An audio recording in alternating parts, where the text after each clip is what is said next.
Hi, I'm Dr. Madhu Chopra again, coming to you with a completely new subject, and this is about women in business, women entrepreneurs, their challenges, their trials, and the outcome. Today, I have with me a beautiful girl, a very young girl. I've known her for quite some time now, and I saw her when she was just a student. I saw her as a playful child and a playful teenager, and all of a sudden I see her as a smart young businesswoman. We have with us Ms. Mitali Handa. Thank you so much. Thank you so much for having me today in this conversation, the way we haven't had before. How would you like to introduce yourself? Mitali, did I do a good job or would you like to Yeah, make it it better? was no, it was perfect. So my name is Mitali Handa, and I run my own business of diamond jewelry under the brand name BMB Jewels. So yeah, that's my introduction. Why diamonds? Is that the first business you did, or did you have some other business? Or you moved from something to diamond, or were you always interested in diamonds? No. So it's a big, interesting story behind this. So, starting from my schooling days, I have been a topper and a scholar throughout. So, I've been academically like 85-90% plus sort of a child. And my mom used to have this business. She started it for, I think, more than 3 decades now. So, I used to see her as a child, the way you see over the weekends how your mother is working and all of that. So I never had interest in a business. And obviously, back and forth, she used to say, "You are so intelligent, you should be having your own firm and things like that." But then I was like, "कुछ भी करूँगी, आपका काम तो बिल्कुल नहीं करूँगी." I had that, as a child, I had that conception कि jeweler मतलब jewellery and that typical shopkeeper who's gonna have a gold and this and that. Then, when I grew up, I did my economics honors. I was a commerce student, commerce with maths. So I did my economics honors from University of Delhi. Then I did my masters, and like any other young girl back in those days, the ultimate desire was that एक MNC की job मिल जाए तो पता नहीं life बन जाए. You should be working for a research firm like KPMG, Deloitte, because campus recruitments we used to have, and they're coming from a background of economics. Obviously, three A graded, the best of the firms were if you get hired with Ernst and Young or KPMG or Deloitte. So once I finished my graduation, I gave interviews from all of those, and of course I qualified as well. Then I worked for about year and a half, and with a firm based in Dubai. So like we have ONGC here in India, so we have similar firm ADCO by the name of it is a Dubai based firm. So I was working for them as a research analyst. So I worked for about year and a half. I used to do my Monday to Friday job, and back and forth. I used to go for my 10 to 15 days conferences in Abu Dhabi as well. So over the weekends, just to spend time with my mother, it used to be that Monday to Friday I'm working at my job, and weekends just to spend more time with my mother, I used to go to her client's place. So coming from a space of a research analyst and observing skills, वो bookish दिमागी कीड़ा तो चलेगा हर corner में आपको. तो मैं क्या करती थी, I used to observe the things, what she's doing, how she's doing, and where can we take this forward. I started within my own self. I started, uh, you know, analyzing her business and her firm and everything. So then what I did was I was like, okay, maybe if I pick up this one, like we can do wonders with it. So it was just a So your conversation. mom's business became your stepping stone. It gave me a different vision of life which I never wanted. I was clear, कुछ करूँगी ये नहीं करूँगी. I don't want to be a typical jeweler sort of a thing. So then again over the weekends it was my inside story that I started calculating the stuff. I started reading gold trends and everything. So one fine day I told my mother that I want to be doing this business, and she was like, okay, now where is this coming from? since you're, whenever I've been telling you stuff like that, and you're academically so strong, you're doing so good at your job. I was like, yeah, I'm doing, but then what do I get? So did you just jump into the business, or did you have to study for it? No, I did my entire diamond grading course. I am a GI certified diamond analyst.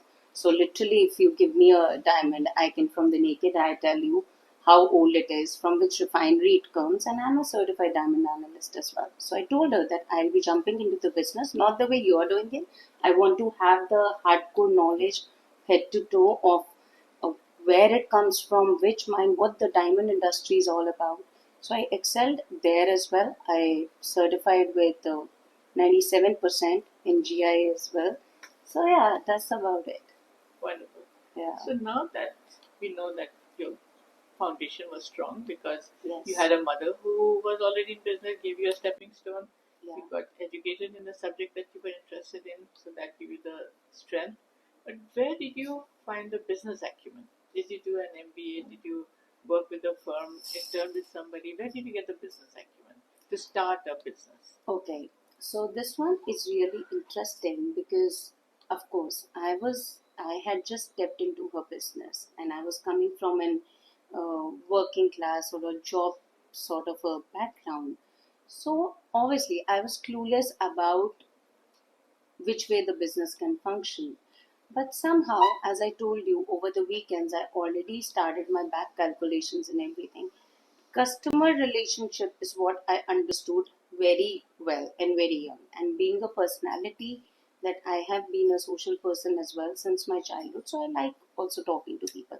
So I inculcated that sense that everything is about customer relationship and deliverance. And if your work has quality, so they will, of course, if you provide your customers the quality and the right service they would need, so there's no way that your foundation can go wrong.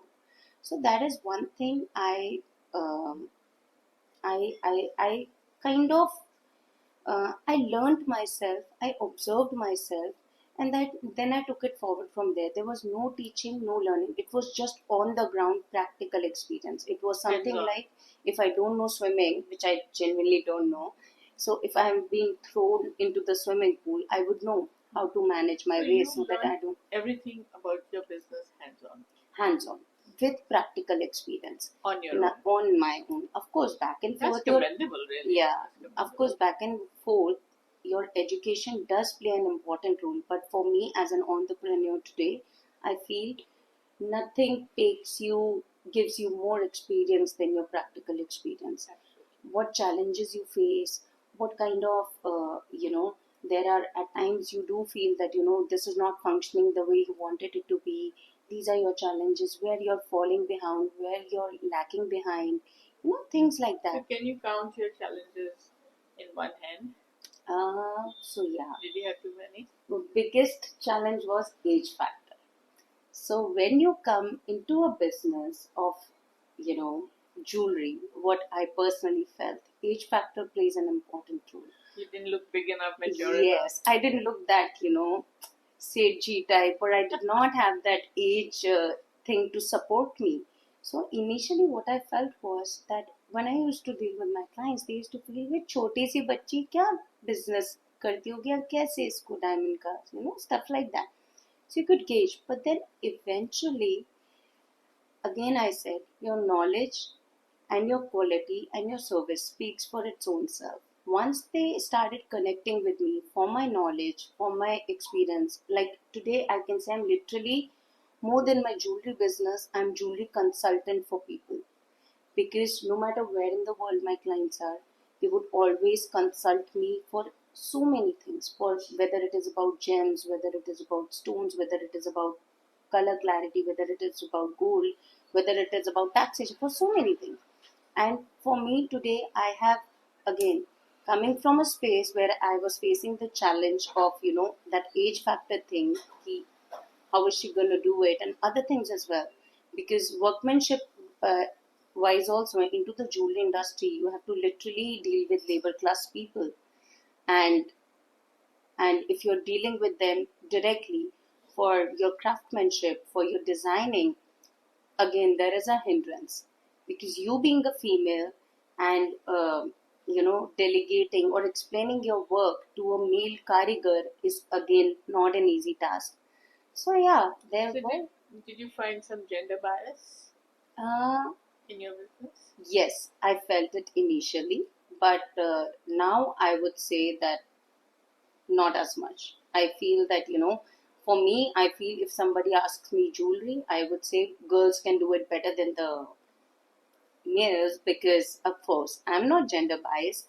But then if they love what they have and if their taste is good, I feel that they are able to do it better than the guys. Because if the guys are trying to uh, tell you what's looking good on you, what's not looking good on you, I feel it's a different feeling. But if a girl does it from feminism or personal perspective, I feel it makes all the more difference. So you don't need a male validation. I don't need. Definitely for me, I don't. You come across as a very confident girl, Mitali. Thank you so much. But you don't appear the alpha macho kind of a girl. So is that something that you created a persona for yourself? Is it helping you in your business, or is that what you are really? I would like to have more clarity on this question in terms of what exactly is the wider perspective of an alpha macho person. So many girls who are out there working hard, trying to make a space in a male dominated field, they feel they have to behave like men, behave manly. They lose their feminine side, they dress, they talk. There's a shift, which I describe as alpha female or macho alpha female. macho female. Yeah. So you don't seem that way, but did you have to do any of No, that? nothing at all. I would say Because you stepped into a male dominated field. yeah, also. I would say I'm blessed since my childhood with my I'm not sure whether to say it or not, but yes, I would like to, with my confidence and my thinking level, that today any step I take in life, I never seek for suggestions. I never discuss it with anyone. Not That's even arrogance. not arrogance, but then it's about I feel doing it my way. Right. Because if you seek for suggestions, are always welcome in life. But then that small little tiny step in every area of life, when you have to be taking it like the final call area, that always I operate via my own thinking. So It is never a thinking of a collective space. Never. So did you have a support system that helped you overcome your trials, your challenges? Did somebody sit and tell you, Mitali, this is not how it is done, and did you listen to that advice? Did you have an advisor? Yes, definitely. I had my mother as my advisor always, because back and forth, as I said, that age factor was playing a major this thing which I felt initially, which I don't feel anymore now, because yes, at that particular point of time, I used to seek my mother's advice, and then there were situations as well that she had to step in, because obviously uh, the thing I mentioned, that age factor does plays an important role. So yeah, I used to seek her advice, but today it has the coin has flipped on the other side. That touch wood by God's grace and with blessings, my clients are so much comfortable that even if she says something, she's like, no, we are just going by the final thing of what Mitali says and by her choice, because I never even if I have whatever designing I'm doing, whatever products I sell, whatever jewelry or ornaments I make, I never force sales. I take, as I said, I take myself more as a jewelry consultant now. Why? Because A, I go by the budget of the person. B, I go by the personality of the person. See, if I feel, even if they have the urge to spend, or even if they have the urge to buy, if I feel my design is not going to suit their personality, or it's a slight haywire, so I say, no, I'm sorry, so and so my client, but this is not meant for you. I understand you're liking it, but I think my suggestion will be this goes better on your personality. That's how it goes well. It balances you off, and that's the way I operate now. That's like a lot of job. Yeah. So, not financial, the financial aspect of your business. Mm-hmm. Do you have a finance team? Do you have different verticals? Or are Yes. you handling all of it yourself? No, I definitely am a multitasker as well. But yes, I do have my finance team and I do have everything. But as I feel, my business is my own baby. So even if I have a team, even for my day to day transactions, I am very much involved till now, even at the grassroots level. Good. So anything here and there, I feel, I don't know. That's my personal opinion. Could be right, could be wrong. I feel that, the way you can nurture your baby, nobody else can do it for you. So same thing I have for my business as well. So till date, I am more happier to take maximum personal appointments on my own rather than delegating it to my staff. That okay, they are coming on my behalf, or they'll be attending you at my store on my behalf. No, finance wise.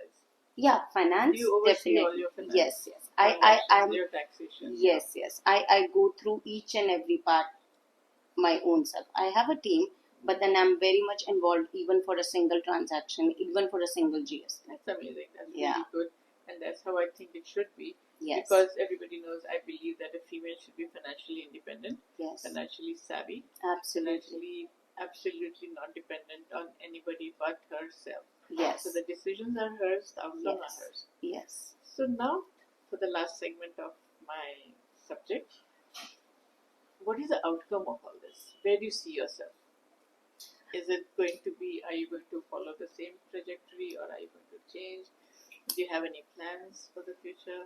What is going to be the outcome of all this hard work? So first and foremost, the outcome which I feel today, that I feel extremely happy that I made a switch over from my job to my business, because it gives me so much of joy, so much of contentment, and so much of satisfaction that I feel that that was the best decision of my life, and I enjoy doing my part and my job and my business, of course. So coming back to the point of where I see myself doing bigger fashion shows than what I'm doing right now. And I always see myself as a jewelry designer and a woman running her own. Is known worldwide as hashtag women in business, hashtag diamond jewelry designer, and hashtag jewelry consultant. I see myself as a very big jewelry consultant, is what I want to be for sure. And of course, as part of the process and as part of the game, if new opportunities or anything comes, they are always welcome. As I always believe that universe gives you a huge amount of blessings and opportunities, which even as an individual you never think on those notes. So yes, any opportunity along the way is welcome. But my prime focus is very much as a businesswoman, and I feel that like I own that always, and that is my clarity for my you life. not only sound confident, I think you're resilient and Thank you're you. open to suggestions and advice, Thank which you. is, I think, the best combination for an entrepreneur, be it a man or a woman, that you're not just rigid in your ideas and your No. thoughts, and of course, be ready for change. Yeah. So here, very happy to have you, Mitali, and Thank it's you. very insightful. Thank talking you so to you. much. I hope Wishing you so. all the best in your life, and may your Thank you dreams so come much true. for having me. Lovely having you here. Same here. Thank you. Thank you.